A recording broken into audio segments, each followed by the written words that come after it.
Welcome to a Flock of Donkies with your host, Adam and Gerrad. Is he half like cowboy, half Japanese? Nope. Like, who is this guy? And Gerrad Tim. Could you imagine John Elway riding Thunder? I love Thunder. Hello, everybody. Welcome to a Flock of Donkeys, your Seahawks and Broncos podcast with a West Coast bias. I'm your co-host, Adam and Gerrad, the man sitting to me across the table here. Sitting to you? Sitting next to me across the table is the man who is not the current champion at Beersby, Gerrad Tim. How's it going today, man? That's good. I'll take my losses in stride, though. Yeah. It's preseason Beersby. It's No. not Actually, it's mid-season Beersby. It's mid-season Beersby. It's all right. I mean, you can't win them all the time. I did go 4-0 the last time I played, so I was feeling pretty Yeah, good that about wasn't against me.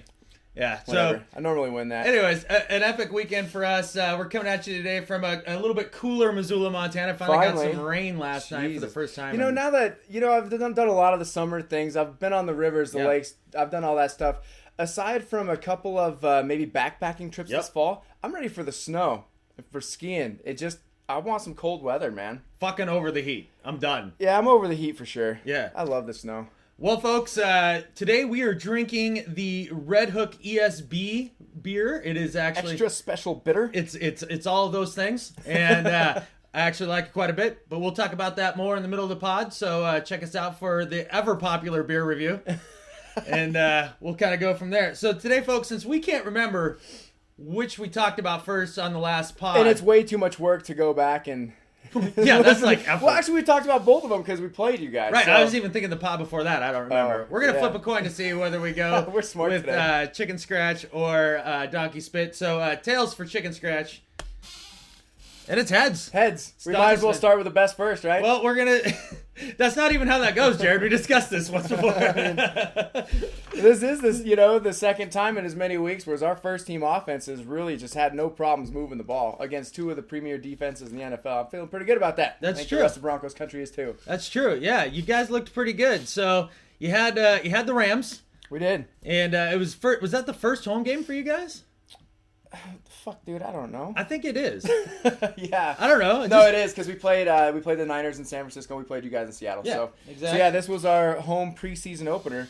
And, much to the liking, I think, of a lot of the Seahawks fans also, we fucking drubbed these guys. I mean, the score, again, was 27-26. We'll get into that later and why that happened. But holy crap, we beat the shit out of these guys almost the entire game. Your guys' ones had their way with their ones. There's no doubt about that.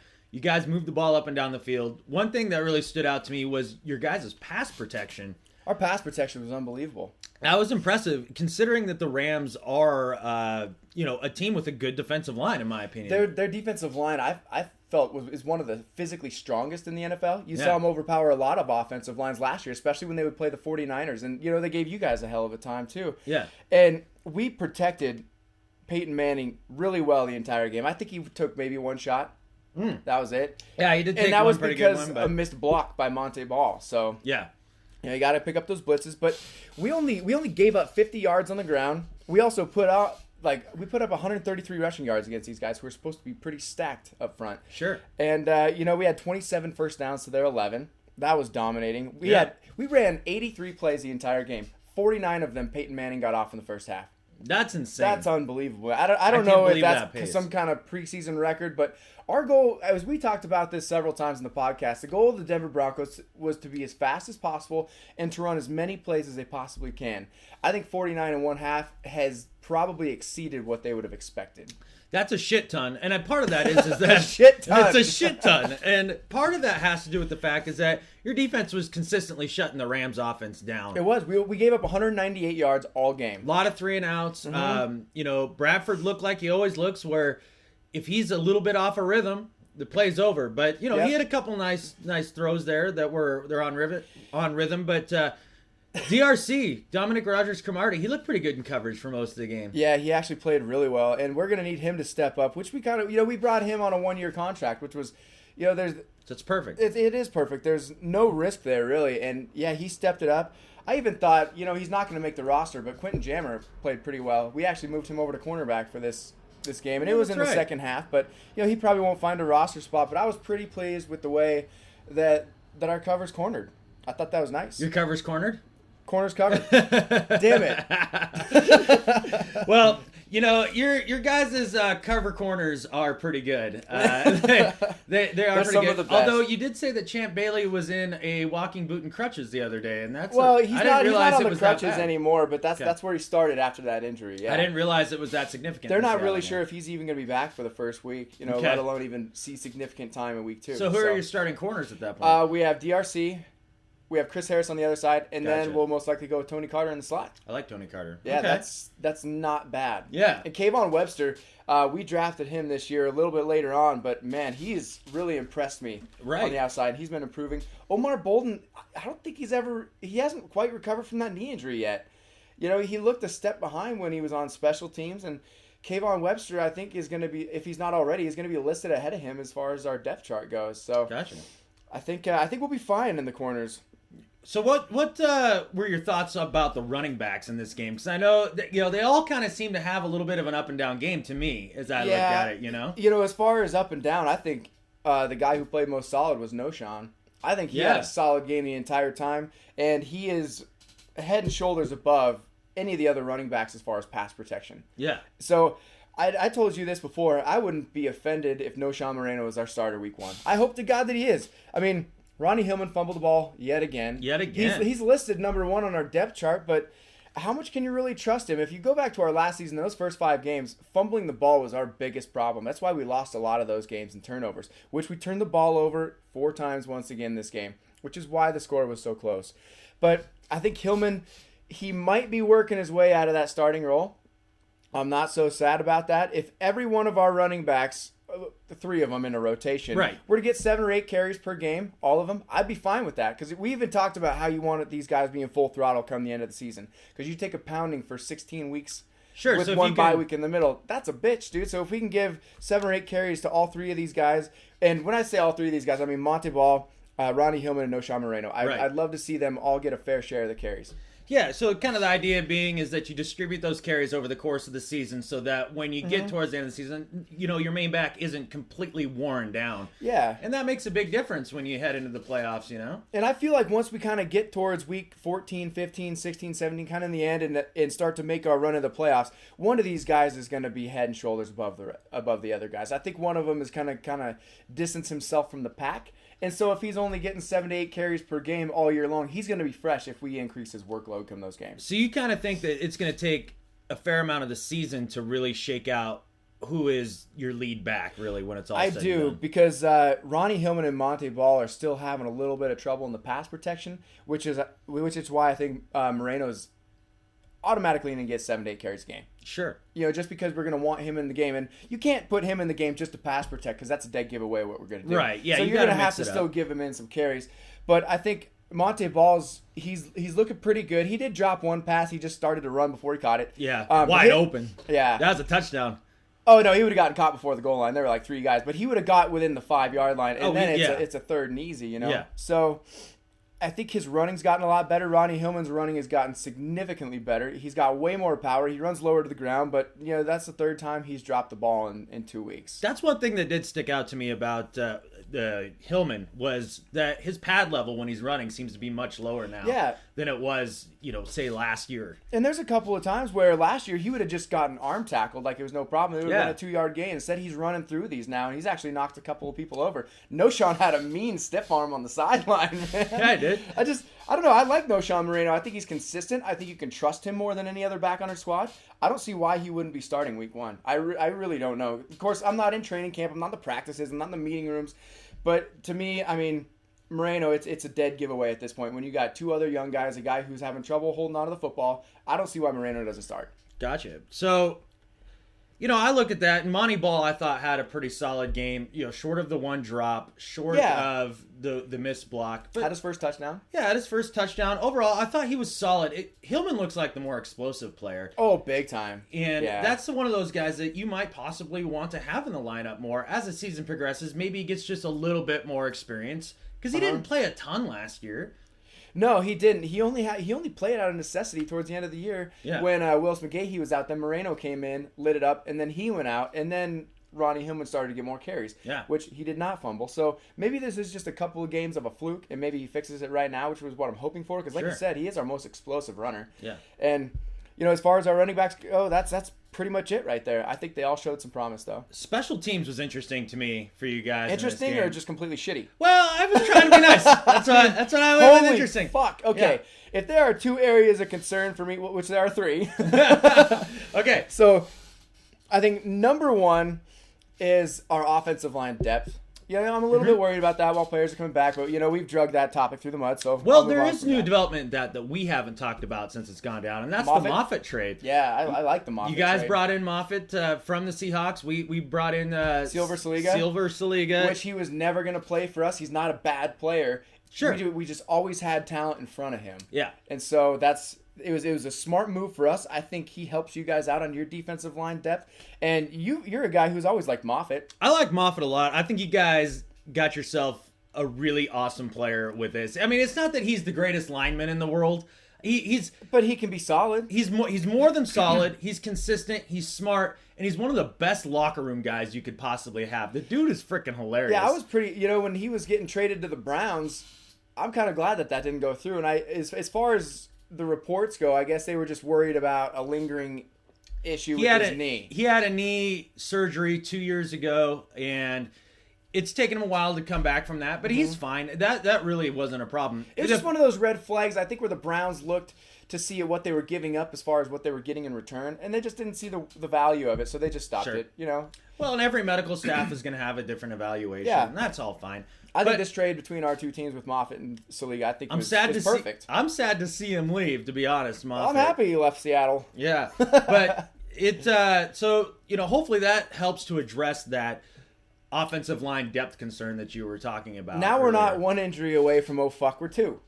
Right. And that's actually manageable. That 2 is injuries manageable away. because we'll start getting some players back too, especially come late October, early November. So I think that was one really of your helps. big concerns. That was one of the big concerns. Offensive line depth. The second one has to be special teams. Turnovers, you can kind of fix that. But my number 2 pet peeve is special teams because they're often overlooked and underrated.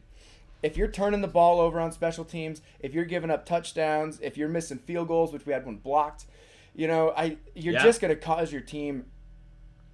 Well, fuck, I don't know what you're going to cause your team, but it's going to be a bitch, dude. You can't recover from those things. If you're giving up good field position every time their offense gives a ball, your defense is going to be on the field a lot. You're going to be giving up points. And once again, you can dominate a football game, but only win 27-26. Exactly. We gave a lot of shit up on special teams to you guys, and this is just the second week in a row. Special teams is a third of the game. It is a third of the game. And when you have a guy that goes back there to bring back punts that basically rubs a little Crisco on his hand before he goes to try to catch every punt in Holiday.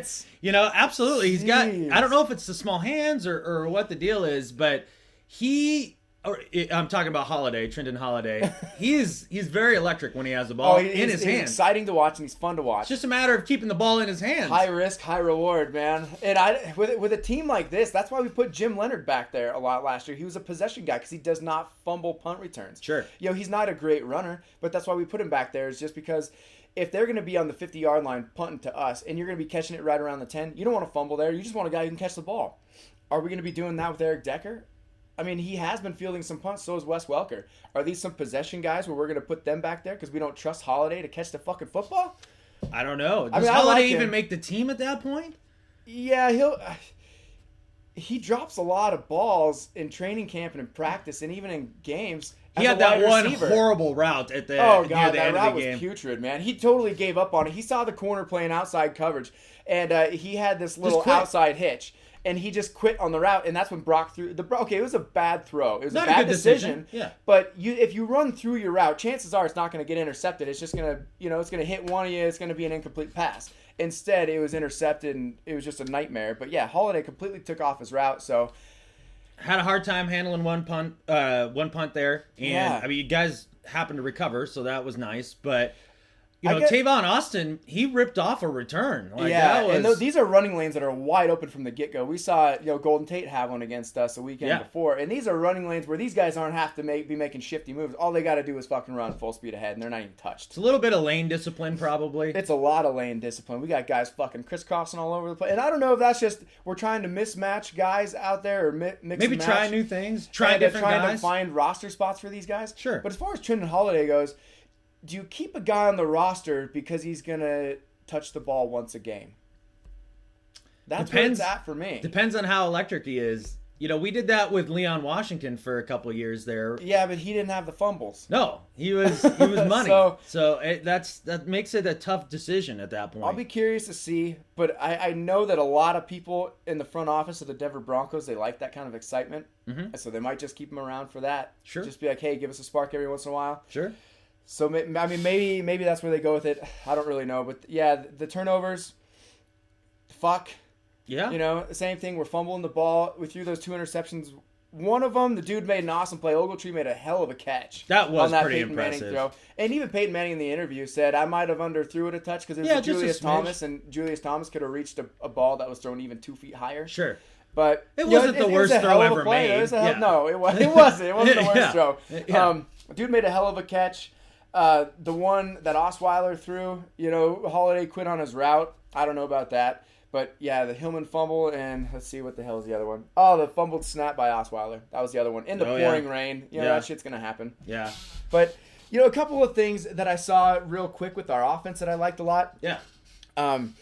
Throughout the entire game, 19 of our catches came through wide receivers, which means we're still spreading it to the side. We're still spreading the ball out rather than just hitting check down routes. And St. Louis was playing deep the entire game. You saw it. Peyton Manning was going underneath the entire time. That 5 to 7 yard area was open all day. Your guys' tight ends abused their linebackers. That's exactly what happened. In coverage. And we did all of this without Wes Welker, without Joel Dreesden. Right. We ran the ball effectively.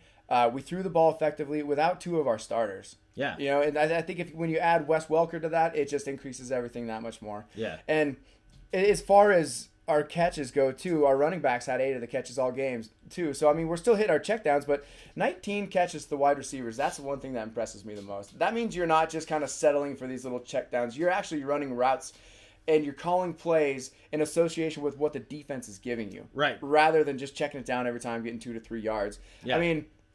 Demarius Thomas had 7 catches. Eric Decker had 6. Julius Thomas had 4.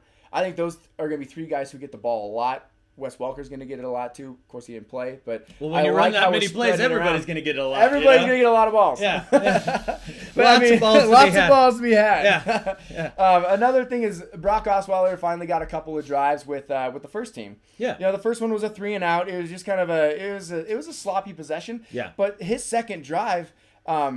Let's see, it was 11 plays, 79 yards, touchdown. Yeah. I thought he looked really sharp. He looked sharp early. Yeah, he had a struggled couple of a little throws more where, later. Holy shit, dude, he's got a cannon. But, and that's pretty much what I saw out of our offense. And the amount of plays that you run, what this does is if a team comes out in a nickel, you're going to gash them with the run game if they come out in a nickel. But if they come out in a 4-3 and they're not able to substitute because we're running so many plays, then we're going to throw all over the place. Or that we're going to force them to use timeouts. Running this many plays puts anybody's defense in a huge bind. Well, it's that Chip Kelly model that they ran at Oregon. That volume playbook kind of deal. Well, it's what Belichick's been trying to do for years. And that's what he has done. He visited with Chip Kelly the year before, to try to institute a little bit more of that in the Patriots offense. And you saw that last year in the Patriots offense. And it's effective. It is effective. When your defense doesn't have time to substitute, to get fresh guys in there, or to even change up their defensive formations, you're going to have mismatches all over the field. And when you got guys like the Thomases or Welker or Decker out there, there's mismatches everywhere. What does that do for your guys' defense, though, at the end of the day? When they're going to end up being on the field so quickly, time and time again, because you guys are running that hurry-up style, that does make them a little more tired when it's all said and done. A lot of the things, too, is that when you're running so many plays, it doesn't necessarily mean that you're scoring quickly. A lot of our drives were well over 5 minutes long. So your defense does have some time to rest. It's the opposing defense that gets really tired. And I think with this, we did have I think our first drive was under 5 minutes. And if you're consistently moving the ball that quickly, not just getting that many plays off, but actually getting chunk yardage and your defense is out on the field a lot, I think it'll hurt them a little bit. But I think when you're running this many plays and our offense has the ball more, it throws an opposing team's offense out of rhythm. Yeah, that's true. It's tough. And you get 1 3 and out, you may not have the ball for 12, 14 minutes. Yeah. One of the things that really stood out to me about your guys' defense this game, in contrast to the 49ers game, was your guys' contain on the outside for the run game and how your linebackers flowed to the ball. Mm-hmm. You didn't have that over pursuit that you talked about earlier in the preseason. Yeah. It looked like guys had a little bit more gap discipline and were playing within themselves and within the system. and you guys really flowed to the ball well. Von Miller had a near sack somewhere in the game there. He was just barely missed it. Yeah, that was hilarious. I think our outside pursuit on the run, it has improved immensely. That was one of the things you can tell Jack Del Rio wanted to get to the bottom of, and I think he did. And a lot of that, I think, helps with the speed of our linebackers. When you got Von Miller and Wesley Woodyard and Danny Trevathan out there, those guys are fast. These guys have safety speed. Yeah. Wesley Woodyard, actually, early in his career, we rotated him at safety a little bit. Shanahan I didn't know that. Yeah. Another thing I learned about him in this game, because the Broncos Homer broadcast, the CBS Sports National broadcast. That was putrid Homer broadcasting. Holy cow. Oh, God. It was a love fest for the Broncos. It was hilarious. I mentioned a couple Rams players here just early, just so that, we did a little better job of that than the love fest that Dan Dierdorf had for Peyton Manning. But one thing that I learned off of one of those sideline interviews about Wesley Woodyard was that he's been a team captain for 8 years in a row. Or something like that. Five. However many years he's been in the league. Every year he's been... Is this his sixth? I can't exactly remember. Yeah, he was a captain when he first came on. He was a special teams monster, and so he was he was a special teams captain. And I think, I could be wrong on this, but a lot of Broncos fans will remember a guy by the name of Keith Burns. He was our special team captain for a long time, who then became our special teams coach. And that's when he named, I believe he was the one who named Wesley Woodyard the captain because he saw a lot of himself. And then he just skyrocketed ever since then, and now he's going to be our everyday linebacker with Von Miller. He's got a little captain in him. He's got a little captain in him. He's going to get that done for you. Yeah, our defense pursues well, and now that we're moving Woodyard to the middle, Nate Irving will be our strong side linebacker while Miller's gone, and Danny Trevathan will be on the weak side, who Danny Trevathan is also our other nickel back. So usually when we move Von Miller to defensive end in our nickel packages, we'll have Trevathan and Woodyard at our linebackers, but now they'll both be playing in a 4-3 too. So these guys are going to have an increased workload. Sure. But I'm okay with that because they're both fucking good. That's true. You guys have a lot of depth at linebacker. That's probably why you let go of Joe Mays earlier this year. Yeah, I would imagine that's why. Stuart Bradley came in. He'll be gone for a little while. He had surgery on his wrist. But, Nate Irving just dominated the run this last game, too. He blew through a couple of gaps. You're just going through like a wrecking ball. That guy is enormous. He's like the size of one of those orcs from Lord of the Rings. That's what he looks like. Yeah, if I were casting that movie again, he'd be one of the guys I'd choose for that. It is unbelievable. And he blew through the hole and just wrap people up. He is our wrecking ball. He's He's strongest against the run, and he is much improved in pass coverage too. That was the area that they were really worried about him. This is his third year now? This will be his third year, yeah. Okay. So, I think as far as our linebackers go, missing Von Miller, that's always you don't want to be without your premier defensive player. Right. But it's not dire. It's not dire, especially with your guys' first 6 weeks of the schedule. It's not like you have the hardest teams in the world coming up. We do play the Giants and the Ravens early on, but I think we'll be just fine in those games. You'll be fine. Von Miller is not going to be the difference between a win or a loss. I don't think so. And then once we get Von Miller back, when we go to Lucas Oil Stadium, for Peyton's first game back in Indianapolis. That's his first game back, so I think it just makes us that much better when he comes back. I still think we're a great defense without him, but we're even better with him, so it'll be an added bonus when he comes back. And on our defense, I thought our coverage was great. I thought our defensive line got really good pressure, especially against the run. We held them to 50 yards on the ground the entire game. There was no running room on the ground. No, and Knighton and Vickerson in the middle, boy, dude, you on first down, you're not going to run the ball against those guys up the middle. It's and tough. Now that our outside pursuit has really improved. I just see a team who every single week in the preseason has gotten better on offense and on defense. It's just it's still the turnovers and the special teams that have, honestly, to me, I think they've gotten worse. You don't want to get worse throughout the preseason, but, you take the good with the bad, and we have improved on both sides of the ball as far as offense and defense goes. So I just hope that we can patch that up before week 1. Well, some of it, too, with the turnovers and the special teams play is the fact that during training camp, with the new rules of the CBA, there's really no live hitting. Nobody knows, when they're finishing a play or things like that, what it's supposed to feel like, what it's like to really get rocked when you have the ball in your hands and have arms stripping at you the entire time. Yeah, to simulate those turnovers. Or, for example, on special teams, maintaining that lane discipline and running down the field and hitting a guy while you're in, because that's the most violent collisions in the sport is on kickoffs. Full speed collisions. And where guys are going full speed both directions, and that's one of those things that's limited during training camp, leading up to the preseason. Mm-hmm. So I think that has maybe there's an acclimation period there. Yeah, I think that's something that you'll see a little bit better job done once the season starts. That's a good point. Yeah. And I hope you're right. I mean, just silver lining in this. Really hope you're right. I mean, Steven Johnson, though, he's a third-year linebacker. Yeah. He was one of our bright spots as far as special teams go. Showed his face to the crowd and made a tackle. Man, that dude was running all over with his helmet off. That was ridiculous. Yeah. Just didn't even give a shit about his own health, man. Didn't make no never mind. He just had his helmet off and ran right in there and just stuck his nose right in there. That's a tough guy. Oh, God, it was tough. But, just as far as the Broncos go, what I've seen from now, our third preseason game, is everybody's gotten better. I think our offense is really close to where we want to be as far as the beginning of the season. And I think we'll just continue to get better. Now all the starters are going to have the week off. We go play Arizona, and then that's it. And then Thursday night, here we go. And it's here. You guys are kicking off the NFL kickoff game. The season. Thursday night against the fucking Ravens. God, I can't wait for that game. It's going to be awesome. I can't believe how quickly this has gone. No, me neither. And the fact that it's all here, that we actually have been seeing some live football. I'm freaking fired up. And we have some things to talk about. And you can see the progress of all the teams in the NFL really throughout the preseason. And there's a lot of people out there who say, the preseason doesn't matter. It matters big time. There are roster spots at stake. You got to be ready. You got to be hitting on all cylinders once the first week comes along. So, the preseason to me is very important, and that's why we've been following it. That's why we're talking about it. Is there anything you want to talk about the upcoming Cardinals game at all? I mean, these fourth preseason games to me are, there's just not much there that I really give too many shits about. These fourth preseason games to me, I think... Worse than the Pro Bowl, right?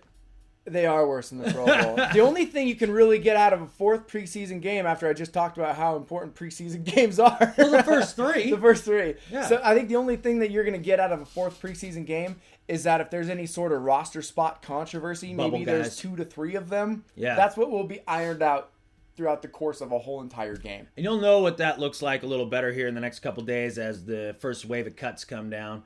We already had our first wave of cuts. Okay. Anybody stand out on that cut? Nobody surprising. Okay. When we talked about the Trenton Holiday thing earlier, I remember I mentioned, it was several podcasts ago, about this guy, Quincy McDuffie, who was on our depth chart like number 6 or 7 wide receiver. He was an undrafted free agent out of college. And but he was an electric return man. I was like, well, if he can catch a football from Peyton Manning and maybe not drop some punts, maybe he'll be the guy that kind of gets Trenton Holiday off the roster. But we cut him, so that's what makes me think that Trenton Holiday probably will be on the roster. Okay, well, that makes some sense. Other than that, we didn't cut anybody that we didn't know was coming. Gotcha. That was pretty much it. Okay. Well, good deal. Well, I think with that, we'll probably wrap up with the Donkey Spit portion here. Another thing, penalties. Fuck penalties. We had another 9 for 65 yards. But let's talk penalties for a second. Do you need to get that off chest? Because you had a couple illegal formations. Well, we always do that. Peyton Manning teams, even if you look back at the Tony Dungy days, in their preseason games, those illegal formations were everywhere. And it's both sides of the ball. I saw the Rams do it a couple of times. But when you're in an audible ran offense and you got guys shifting all over the place, you got guys coming to motion, sometimes 2 at a time, there's going to be a lot of things you have to iron out. The funny thing is, this happened last year also. But once week 1 came, we didn't have any. Yes. And so I'm not really too concerned about those. It's just, we still got the holding calls and that kind of shit. I don't want to see under the penalty column in the stats 9. Well, there's a number. See 4 max. There's a number for that's worse, and it looks like 14. But we'll get to that here. Well, the Rams had 11 too. So I mean, some of these games are tough to watch because there were a couple of times. I think it was in your game where there were 5 different punts before you guys could even get past the goddamn play. It was the punt that would never fucking end. We can get to that later. We will. But yeah, that's pretty much it. I mean, preseason's over. I think all we have to look for now is roster spots. Yeah. And if we can clean up some things by that Thursday night game against the Ravens. Yeah. So. Well, with that said, we'll wrap up the Donkey Spit here. Just wanted to give the fans here a couple of calls to action. It's time for you guys to get a little more involved. Do better, honestly. Like, a lot of people listening, but nobody chiming in really. Yeah, I mean a couple. Got a funny tweet from Robert on Twitter. Just asked me if I had gone ballistic yet about the penalties in the last game for the Seahawks. Which he kind of was, yeah. I may have thrown my hat at one point during a preseason Only once, game. though. That was pretty good. But it was a preseason game, which you So threw your hat. hit us up on Twitter at A Flock of Donkies, or find us on Facebook. Like us on Facebook. We need that. That helps our ratings send us and some all that message. stuff. Do something. Yeah. On top of that, you freaking chime in and tell us what you're thinking about the teams and how things are going. Yeah, we like to discuss the NFL, especially our teams. And so it's always nice to get a different perspective on things. Absolutely. So you can do that at afodpodcast@gmail.com, afodpodcast@gmail.com. You can also call and leave a message on our message line, 406-823-0307. Please do that. That would be hilarious. Come on. We look forward to it. It's time. Yeah. So do better. Season's almost here. Let's talk. Let's talk All this right. out. So grab yourself a beer, folks. We're going to review the Red Hook ESB coming up next. So stay tuned. Alrighty, we're back, folks. Correct. Time for the beer review. And I love this part. God, this is the part I might look forward to the most as we do these podcasts. Today we're drinking Red Hook ESB, Red Hook Brewery. It's a British extra special bitter. Yeah. Ooh, well done. All right. Well done. We talked about how that was going to be difficult to enunciate. Words are tough for us sometimes, you know? Well, yeah, especially when you mix a little alcohol in. And when you're semi-hungover from the weekend after doing these anyways. Holy cow, yeah. So this beer, this is one of my more favorite summer beers. It's a little lighter. They say it's an extra special bitter, but it's really not all that bitter. No, it's hoppy enough. It's good for late summer, I think. Right now when we're into August and the beginning of September. Yeah. Kind of pre-Oktoberfest beers, which we'll get into later because they're one of my favorites. Yeah. This is a really good beer for the end of summertime. Yeah, apparently it's made with some caramel malt as well, so that Cool. makes it a little extra tasty since it's extra special. But 5.8% by alcohol content. It's technically an amber. This is good stuff. What do you think the girl meter is on this beer? I'd say as this far is as drinkability. Drinkability for the girl meter. I'd say this is maybe a 5 on the drinkability scale for I kind of thought ladies. it was about halfway too myself. Yeah, because it does have a little bit of that IPA hoppiness to it, that little extra bitter bite to it, but it's not overly It's not pronounced. overpowering, so they can still drink it. Yeah. Okay. And as far as the word drinkability goes, that is not an Anheuser-Busch thing. Pilsner Urquell came out with that over 100 years ago. Really? Yeah, drinkability has something to do with like the gravity of the beer and how fresh and clear it was, and all sorts of other things that goes. There's a scientific formula for drinkability. There's a scientific formula for that word, and then somehow I don't know if Anheuser-Busch now owns Pilsner Urquell, or however the fuck you pronounce that. Sure. But they totally stole that word, and I am pissed. Or maybe they just beat him to the trademark.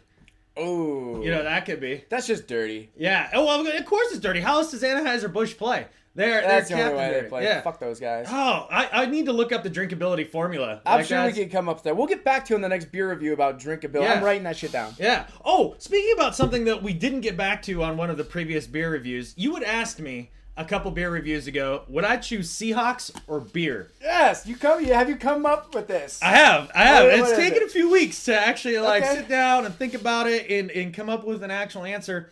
And the answer is beer. I would choose beer.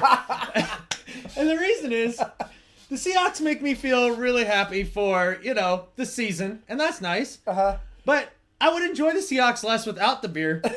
And I don't enjoy beer any less without the Seahawks. And you couldn't have gotten through the Seahawks seasons in the past without beer. A few of them, sure. But I would choose beer over football too, just because it's like a mainstay in my life. yeah, Over the entire year. yeah. We're not drinking 12 beers a day, but No, like, I mean, shit. 11. So I was gonna go 10 and a half. Yeah. I would also choose beer over football. Yeah, and that was a tough one, 3-week decision for me. Actually, It was tough. I had to think about that a lot. Yeah, because I don't know. Football doesn't get you over everything. No, it sure Beer doesn't. helps. No, beer helps get you over a crappy breakup, like a cold winter day. Yeah, anything.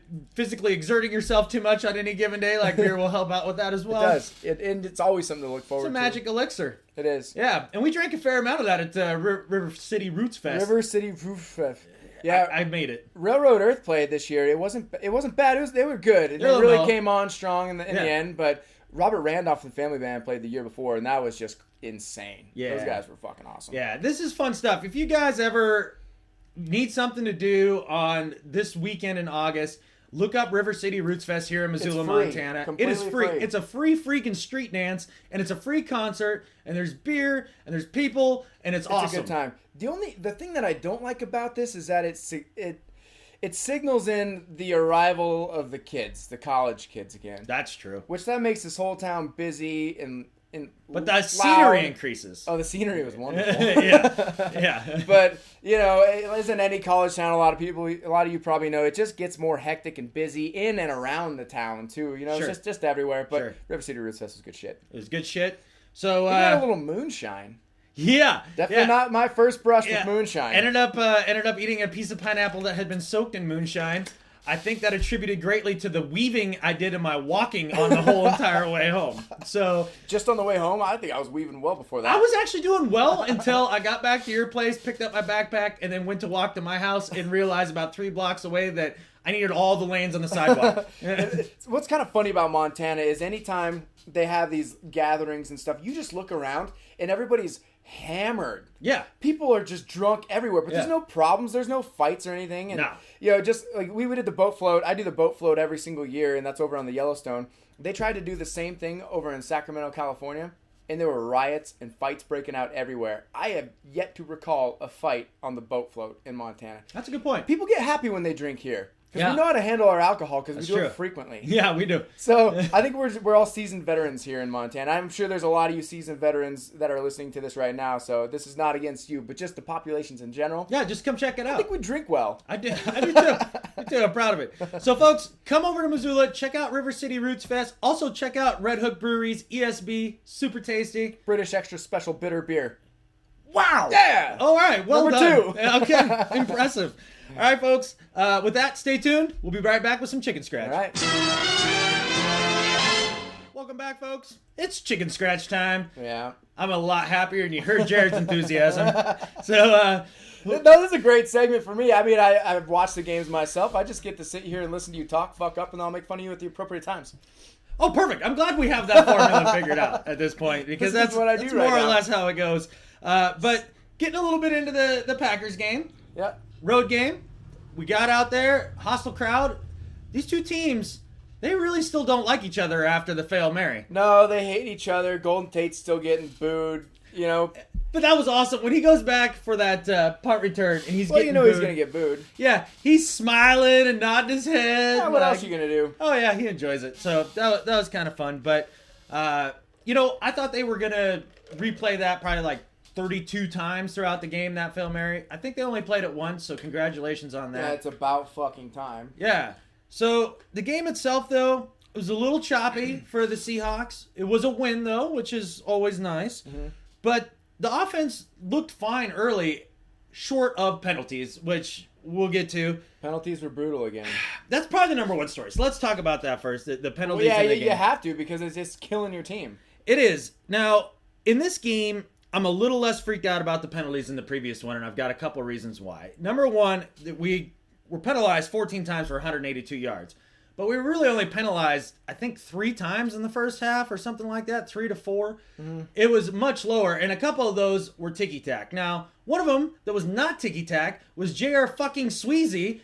That guy's a penalty machine. Well, now you got him next to Giacomini, who is the other penalty machine. Man. And Sweezy comes rolling in after a running play that was well over and just slaunches himself at the pile and knocks a Packer off. Clay Matthews gets on top of him. He's like, what the fuck are you doing? You know? He don't know. That's immature football. He's a defensive player. He's not that smart. So he switched over to the offensive line. He gets yanked from the game immediately. Oh, yeah, and he got an earful, too. You could see it on the sideline. Everybody who watched that game saw that. Everybody that says Pete is just a rah-rah guy and just a player's coach, watch him chew J.R. Sweezy's ass on the sideline. He'll get into you. He'll get into you if you need to. Do you think he's in the doghouse at this point? Because he's kind of been plagued with penalties and stuff while he's trying to learn this offensive side. I don't think so, and I'll tell you why. Because I listened to an interview with Pete Carroll this morning on Brock and Danny, and they brought up Sweezy and the fact that he had that personal foul. And then he had a holding penalty on the drive before. Yeah. But holding penalties, that's one of those things where, it was a hold, but those are the things that will or won't get called on any given play. So I don't get... holding penalties are going to happen on the offensive line. Yeah, I don't get too upset about that. So, listening to Pete Carroll talk about Sweezy today, and he asked if that was going to put him in the doghouse. He talked about the one penalty being completely unacceptable and how he talked to him about it and all that stuff. But he also talked about how much they really love Sweezy and his demeanor and the way he plays the game. And he kind of gushed about him a little bit. So I don't know that Sweezy's in the doghouse per se. It's going to be hard to say exactly what happens. One thing that could possibly happen is Carpenter came back to practice again today. Mm-hmm. If he happens to be healthy, then he'll play left guard, and we'd probably move McQuiston over to right. That'd be my guess anyways. A little more consistent play. I'd like that, but I'm not banking on it. So since this podcast is from a fan's perspective, as a fan, how much do you trust Sweezy as far as not killing your drives? On a scale of 1 to 10? Yeah. -46. That's what I was curious about. Because, even if your coach likes him, there are certain guys on the football field, just like we talked about with Trenton Holiday and now Ronnie Hillman fumbling. You don't trust some of these guys. You get a big play in the Seahawks offense, and you just hold your breath that either Giacomini or Sweezy isn't pulling some boneheaded personal foul after the fucking play to wipe it out. And right after the play, every single time, I'm looking at the screen looking for flags. I'm looking for yellow laundry out on the field. That's what I was looking for after every single play that you guys were running. Yeah, and that's... And both sides of the ball, there are penalties on both sides. And that's no way to live, Gerrad. It's no way to live. It's frustrating. It's hard to deal with. But fortunately, the majority of the penalties came in the second half of the game when you had more of the 2s and 3s in and guys that don't play together and guys that don't play that often. You're going to see more mistakes made there. I would have liked to have seen what your guys' secondary would have done against Aaron Rodgers for more than like a drive or two. Aaron Rodgers was in just for the one drive. Didn't really complete much to the outside. Completed a couple over the middle. Finley had a nice catch. But... One. Yeah. He's going to drop the rest of them. Well, he dropped that one in the end zone. Yeah. That would have been a miraculous catch. But, yeah, he didn't haul it in. So, that first drive when I looked at the Seahawks offense, 12 plays, 71 yards. The offensive line struggled in pass protection all day and really almost in run blocking, too. It felt like the right side of the line to me was the side that really struggled. That was one thing that really stood out. Luke Wilson had a better game. He did. You're seeing him improve every single game, I think. I think he's improved this game. Every game. Yeah. Well, in last game, I know it was the Broncos, but that's a tough defense to go up against. Sure.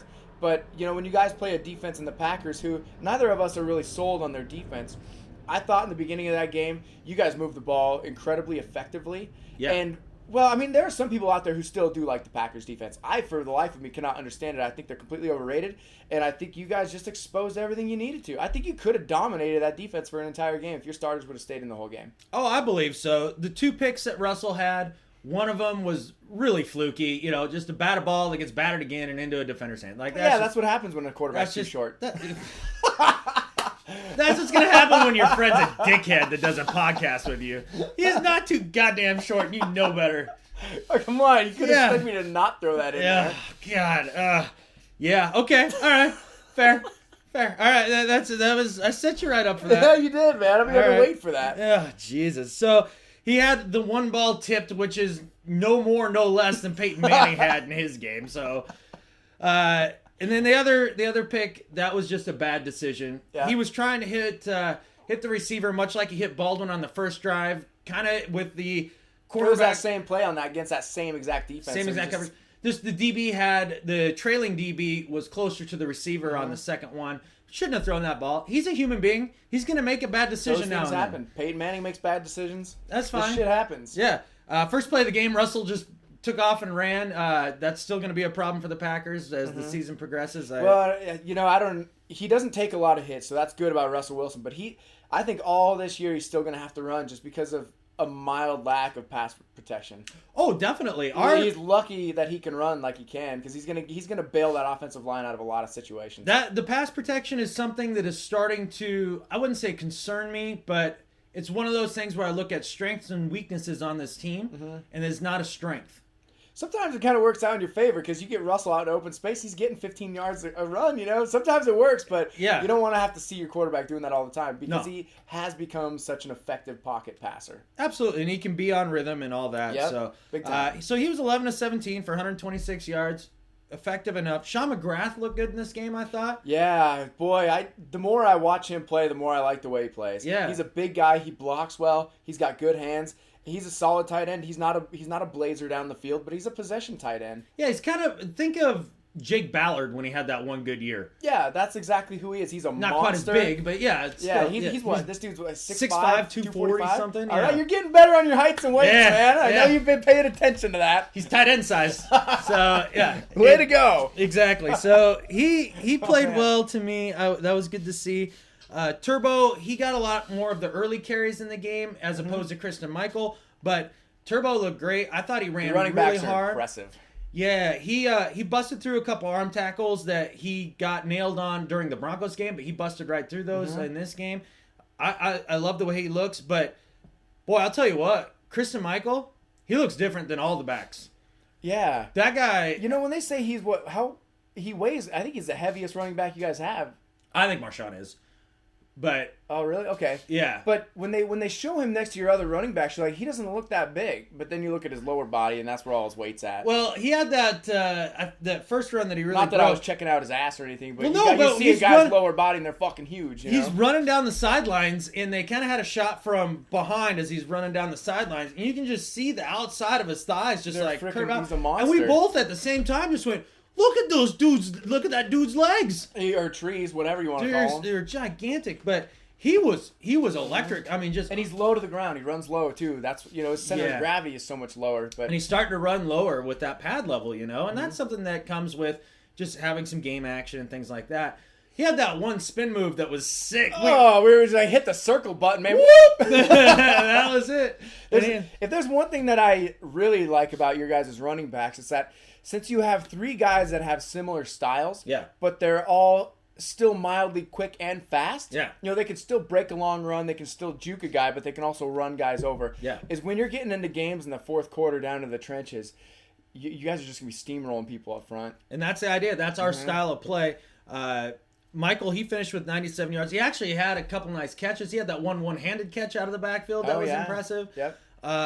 I was really excited about that, to see the running backs kind of come through and the running game come alive a little bit more. Because if we can run the ball and we can play the defense that we did, because I haven't started talking about the defense yet. If we can play the defense that we did against the Packers, and granted, it was against a guy who's now no longer a Green Bay Packer, Graham Harrell, for the majority of it. Yeah. But we did shut him down, and Aaron Rodgers didn't do much against our secondary.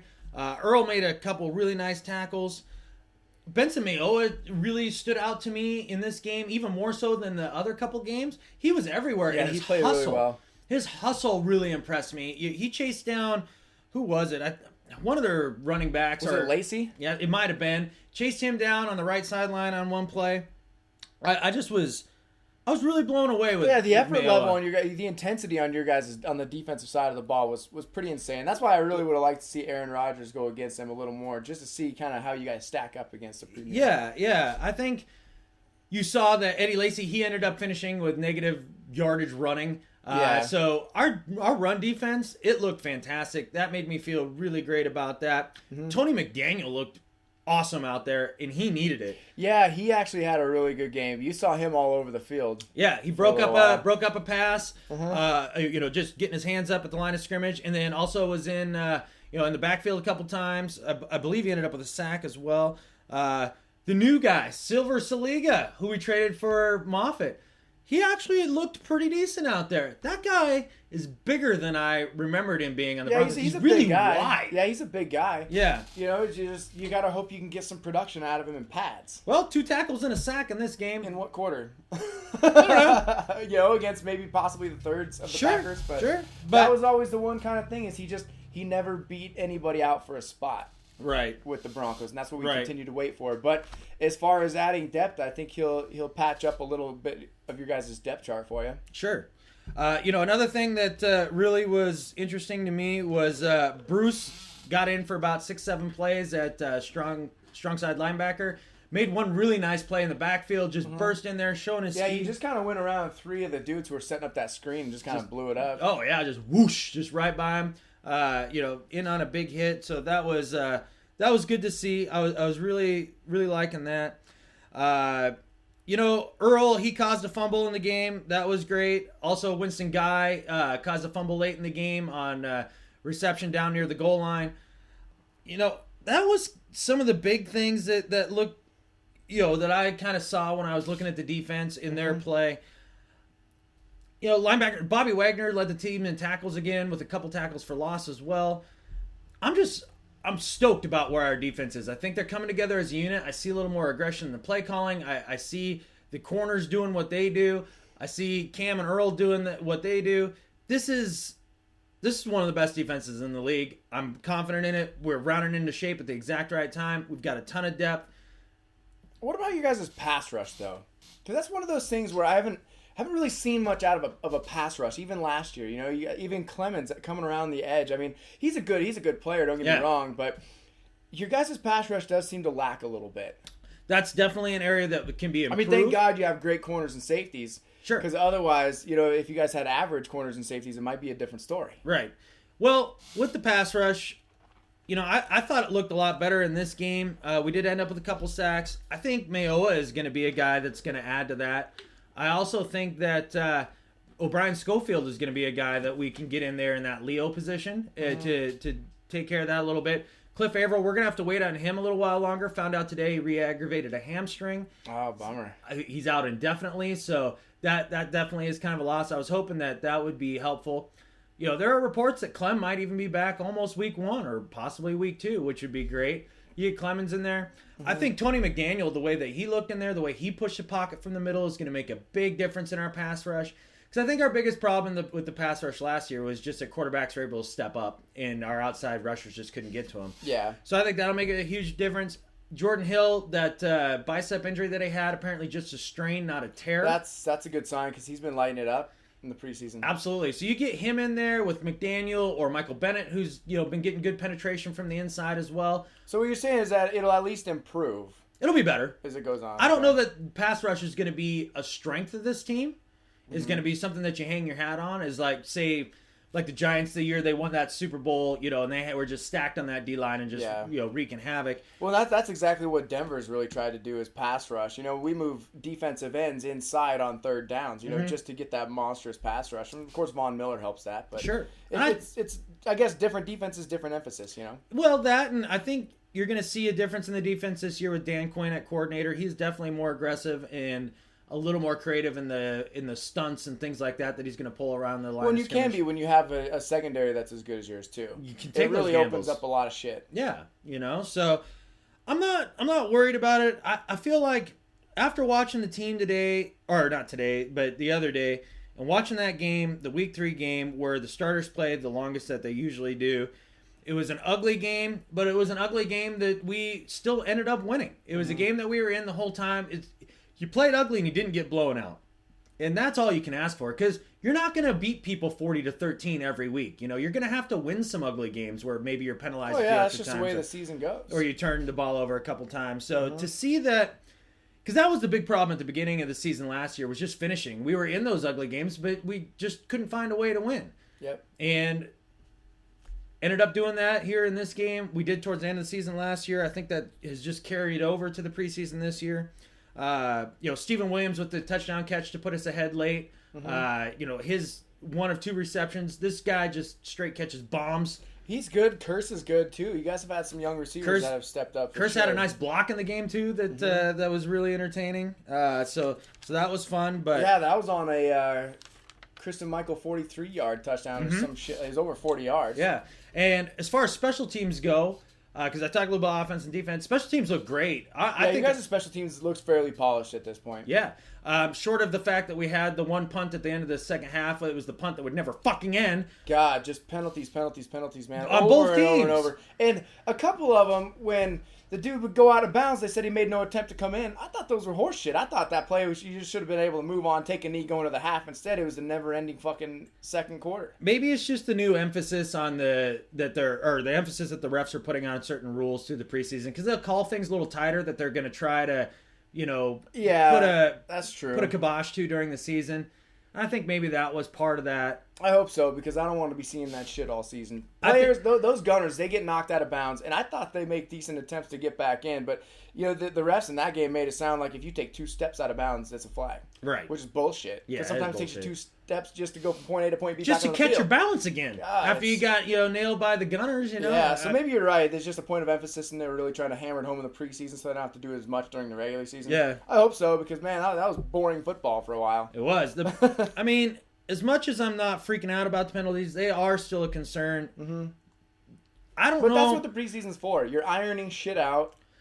But my question is this: with our team that is a really physical team that plays the edge of the whistle, are we just gonna? Is this just something you have to live with if you're gonna play that style of football? You would hope not, because some of these personal foul penalties, those have to go. Those will kill your team, man. And if those keep happening with the same players, you got to bench those guys. There's just no way around it. You can't be having an undisciplined football team. No. That's one of the worst things in the entire world. And I don't think you guys will be that, but if you have a guy who's committing multiple personal foul penalties in the game, that's something that then you'll need to address. Here's an interesting stat. Who in the NFL had the most penalties and yards by penalties last year? What team? Yeah. Just take a guess. I'm going to go with the Chicago Bears. It was the Baltimore Ravens. Really? And they won the Super Bowl. Huh. And a couple of the other playoff teams, the Redskins and the Packers and things like that, they all had high penalty years as well. So high penalties isn't exactly indicative of not having success throughout the year. I think it makes it tougher on you. Sure does. You got to be a little bit better. It doesn't make your job easier. You got to be a little bit when better. you're going on a 1st and 20 instead of a 1st and 10. Right. I hate holding calls more than you do, because I think they just fucking kill drives to me. I hate holding calls, don't get me wrong, and I'm sure I'll throw a hat once or twice throughout the season over a holding call. It's more than that. Yeah. You're taking the over on that? I'm taking the over big time. I'm going to win that. Okay. But I'll win that by next week in the 4th preseason game. I know, the one that doesn't matter fucking at all. That's getting tossed. But, it's going to be an interesting year. We'll see how it kind of goes, but this was the dress rehearsal for the regular season, and I don't feel bad about it. I feel like we're ready to start week 1, go down to Carolina, and put a spanking on the Panthers. So there you go. That's all you can really ask for. All right, man. Well, I think that's pretty much everything I got today. I think that's it. Okay. Well, there's only one other thing to say. In Johns we trust.